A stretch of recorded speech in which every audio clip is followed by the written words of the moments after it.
What's happening, YouTube? Nathan here, and welcome back to another episode of the Football Talk Show.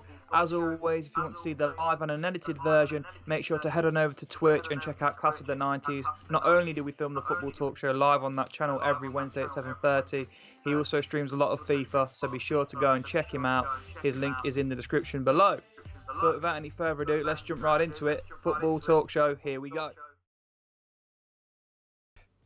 First up, we're going to talk about dead in the water, rock bottom, Norwich City. Tonight's topic, Dan's Premier League review, mate. So it's talking about the end of season. We'll go through each club. We'll give them roughly 5 minutes each club, and we'll have a good discussion on what we thought they did this season. So first up, Norwich City, Nate. And obviously we've spoke about these every time and complimented them in some way, but in others, they just weren't up to it, were they? Just were not up to the. Just lack quality. Didn't recruit very well. See Daniel Farker, they got promoted, playing a certain system of football. Didn't really have a plan B, and I think once they got found out in the Premier League, I think they started quite brightly actually. Once they got found out in the Premier League, yeah, they didn't really have a plan B to fall back on, and ultimately they just weren't up to the grade. They didn't make the right signings either, did they? Signings weren't really. They didn't break the bank. There was no marquee signings, were there? No. They relied heavily on the players who got them to the Premier League, which in some ways is admirable to show that loyalty. Yeah. But you do need to have an injection of quality. You do need minimum two or three players to walk into your first team and improve your first team if you're going to stand a chance in the Prem. I agree, and I think where Norwich are concerned, they tried to come up and they tried to play the same system that they used in the Championship, which again, got to admire them for doing that, and fair play for them to stick into that system. But I just think sometimes, you've got to switch it up. You've got to know when enough is enough, and you've got to try something else. And I think Norwich never did. They played some nice football at times, knocked it around and looked pretty. But they just ain't got that killer edge out there. They ain't got that killer pass, so to speak, that could, Pukki just literally he disappeared, didn't he, from about October onwards, after bursting on the scene. Well, it's horses for courses, isn't it? And they were quite naive to think they could come up and just play the same way they've been playing against, your Barnsleys of the world and Sheffield Wednesdays and all the other teams in the Championship, thinking they could come up and do the same at the Etihad. Yeah, it was very naive, and I think they found out pretty quickly that shit won't work in the Premier League. And like I said, it wasn't through lack of effort or anything like that. It was just a lack of quality. I think ultimately they got found out, and yeah. Think they'll bounce back? Do you think they're good enough to bounce back? I do believe they're good enough to bounce back, providing they don't get picked to bits too much. I see they've already made a few signings since going down, building for next season. But like we said, they didn't break the bank, so financially the club will be in a very good position to mount another promotion charge. Yeah, it's not like they've done a Fulham or a Villa where they come up, spend hundreds of millions. I know Villa stayed up in the end, but they didn't go all out to stay in the Premier League. It's like they came up, they'd do what they did, and if they stayed up, great. If they didn't, they'd go back down, but they'd go back down in a financially more secure position. I think if you're gonna do it like Norwich did, it's the right way to go around it. You look at Villa. Villa were playing with fire. Villa. We'll get to Villa, but I'm just using them as a bit of an example that if they went down with the money that they'd spent, they would be in trouble. The financial fair play, they would be in trouble. So credit to Norwich. They didn't go mad. They were loyal to the players that got them there. They gave it a good go.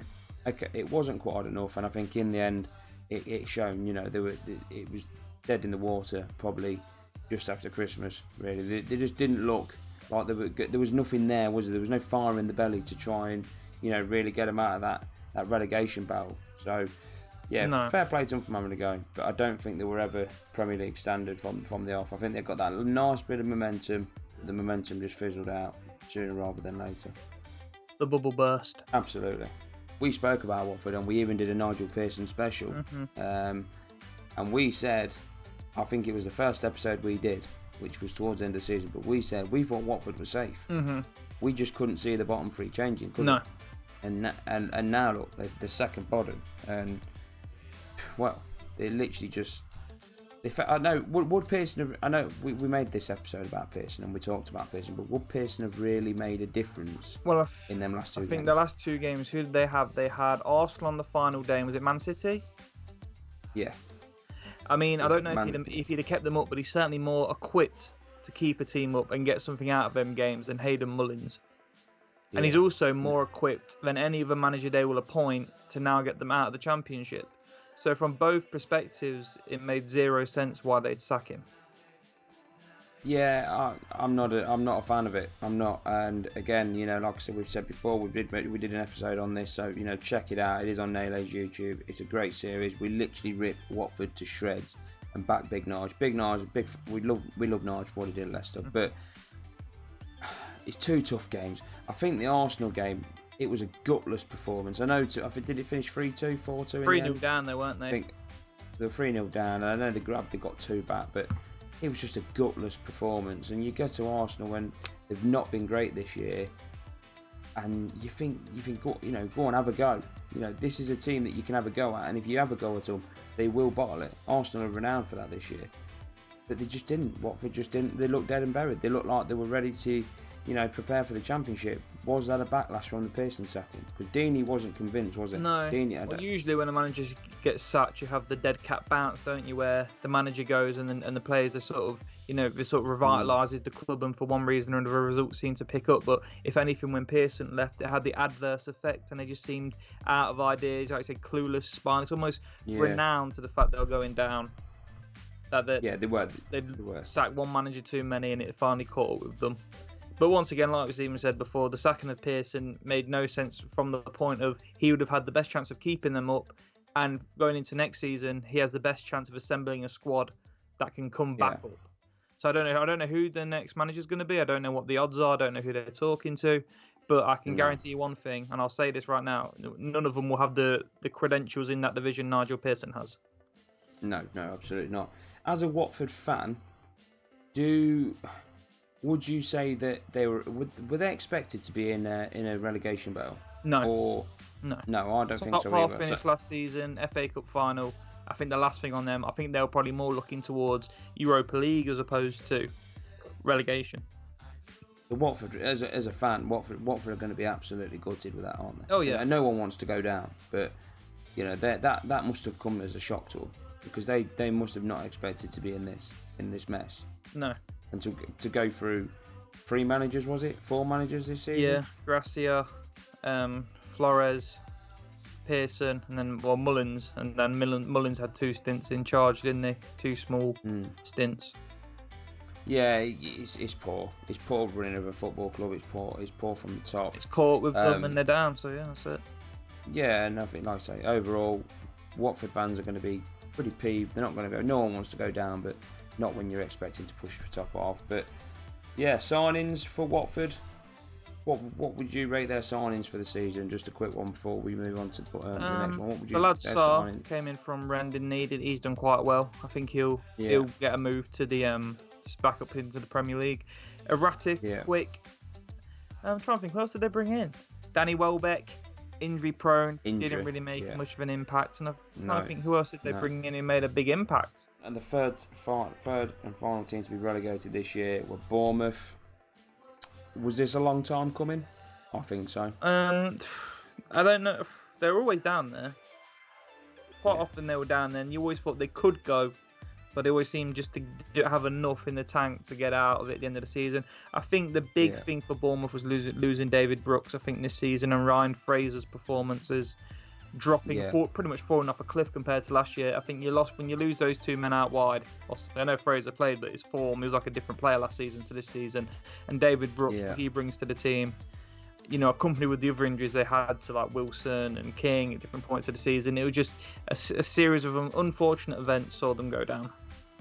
Yeah, I do question the signings over the last few years. I know they've made some good ones. They've made some good signings. Your Brooks being one of them. That was probably a great signing from Nathan Aki. Was not a bad signing. But then you look on the flip side and you look at the signings like Jordan Ibe. Not really. He's not really done it for them.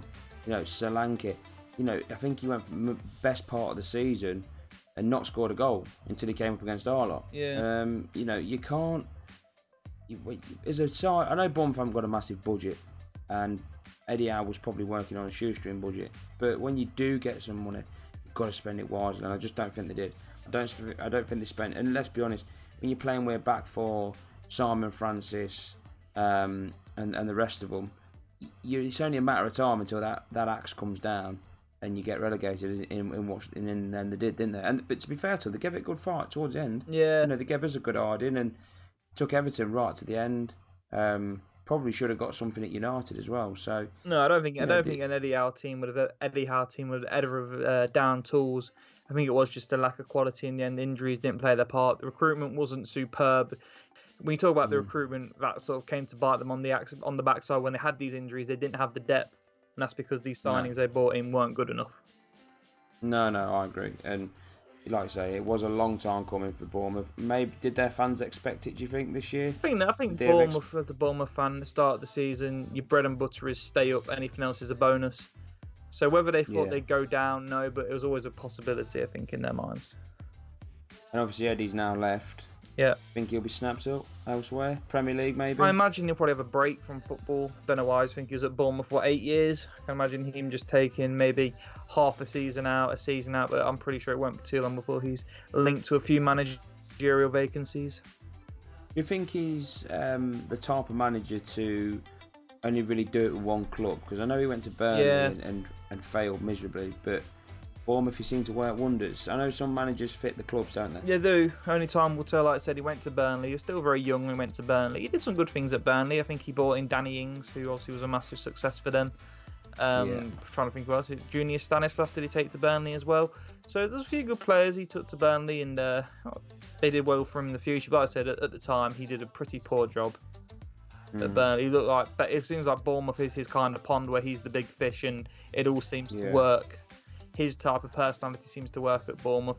I'm surprised they let him go, but I'm sure he'll be back in management in some time in the future. Yeah, no, like I say, but overall, I think as a Bournemouth fan, like Dan's just said in the comments, they probably would have expected to be safe. They've flirted with relegation, but they've never really been there on the final day. But I think as a Bournemouth fan, they'll probably accept relegation better than what the likes of Watford will, and what the likes of probably West Ham would have done, and even Villa. I think Bournemouth fans probably accept that they've punched above the weight for a long time now, and the axe has come down, and it's time to go back down to the Championship. Whether they'll bounce back, I'm not so sure. Now, one thing I will talk about. This is a kick. This for me. I'm gonna have a good rant about VAR at some point in this stream, but. Villa at home to Sheffield United. Was it Sheffield United? Yeah. I think it was Sheffield United. And it wasn't VAR, so I'm not going to blame VAR. But goal line technology missed one of the most clearest. Well, not the most clearest goal. How the linesman hasn't picked it up. The goal line technology has not picked this goal up where it has easily gone over the line, and there is you can see the gap between the line and the ball. Yeah. No one, not even the linesman, no one watching the TV, the official VAR has picked up on it, and that goal evidently sent Bournemouth down, and Villa stayed up because of that goal. And I just think it's disgraceful. The amount of money that is in football today, that could ruin Bournemouth. Certainly cost them a lot of money. Certainly has cost them a lot of money. I think they're also fortunate. Aside from that, I think the 2 wins they got at the end of the season, they played a Palace team that turned up, that were on the beach, and they beat them. They played an Arsenal team who had just won the FA Cup semi-final when they played them and had the final coming up, and they didn't turn up, and they beat them. I think Villa were very fortunate to stay up. I think they hit teams at the right times where they had everything to play for, and the teams they played had nothing to play for, and that sort of played into Villa's hands, and they scraped through those games. They weren't great because they're not good. They're not that good a side, and they scraped through the games, and they just did enough to stay up. Personally, the way they did it, coming up, chucking money at it, trying to stay afloat, it would have been good to see them go down because they tried to just buy success. Yeah. Not a massive fan of. So personally, if it was my choice, I'd switch Bournemouth and Villa around. But you know what? They've stayed up and they've got another chance to improve the squad and go again. The big thing for them is, I'm sure now they will keep Grealish, but if he was to leave, they'd have no chance. No. And in all honesty, I don't rate the gaffer. Dean Smith. I don't rate him at all. I don't rate Dean Smith at all. Like you've just said, this scrape by the skin of the teeth. I don't think he made. His tactics were all over the place most of the time. Defensively, they looked abysmal. You know, Tyrone Mings, they were bigging up Tyrone The English Mings. Van Dijk. Exactly. Throughout pre-season, he's this, he's that, he's going to be this, he's going to be that. And he got turned inside out most weeks. If he wasn't athletic, he wouldn't be a footballer because his position was. No. He gets caught out so often. He gets rolled very easily. It's just because he's 6'5" and quick that he manages to get his toe back half the time.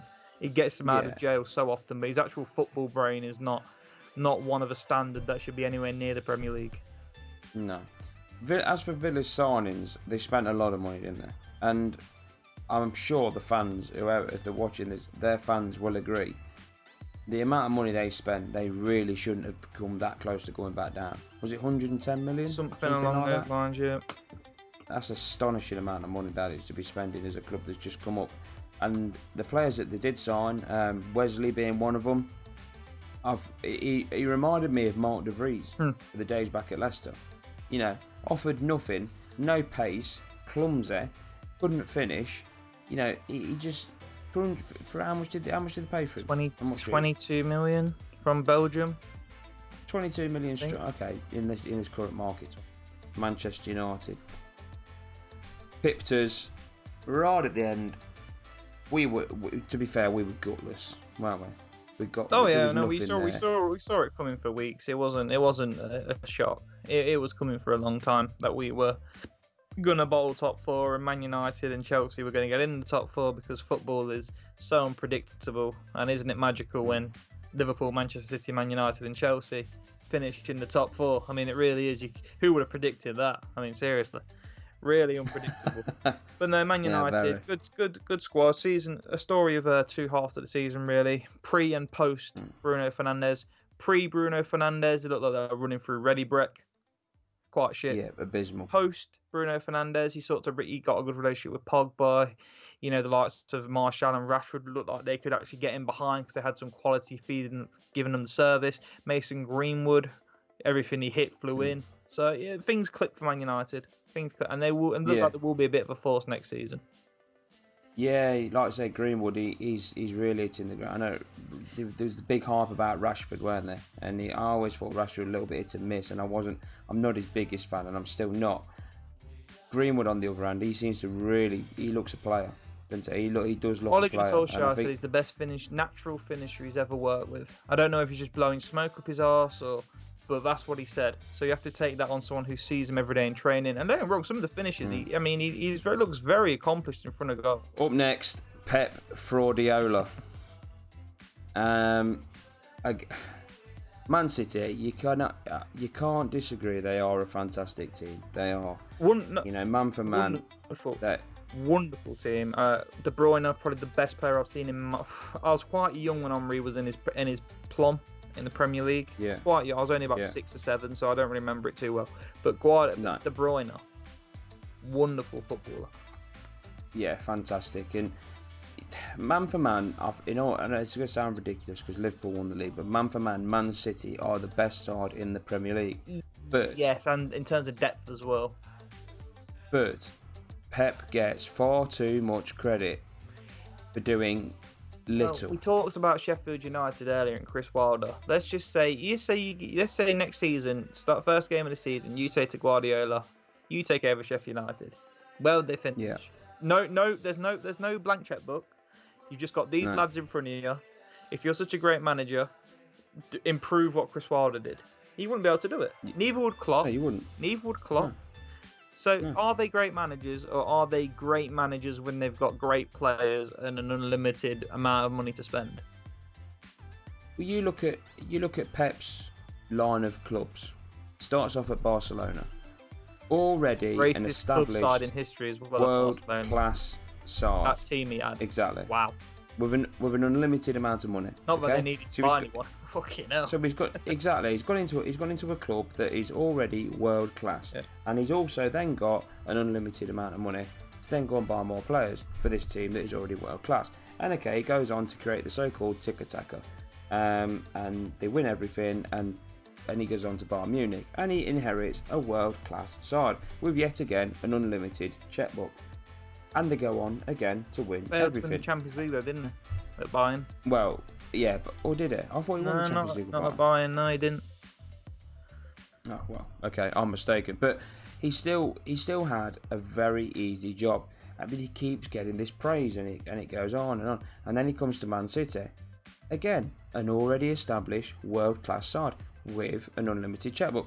And this trend goes on, and people they go on about him that he's the Messiah, that he can do this and that he can do that. I'm sorry, but Bill Smith from round the corner could get to Man City and win the flipping league. It's not rocket science, is it? You've got world-class players. And then they go on about, he's made Sterling this and he's made Sterling that. No, I think Sterling's improved because he's playing with world-class players. Yeah, it's a good argument. When you're playing with world-class players, you improve your game. Mm-hmm. You learn off other players. Other players will teach you. Not necessarily stand and teach you, but other players will. You just pick things up, don't you, by playing with them? Your standards improve. You learn things, and I think Guardiola obviously has got something about him. I mean, there's a big difference from having something about you to being the second coming, the Messiah. Obviously he's a good man. Obviously he's a good coach. He's a good manager. But what you're saying is he's nowhere near the best, which is a fair comment. He might be competent. He might be a good coach.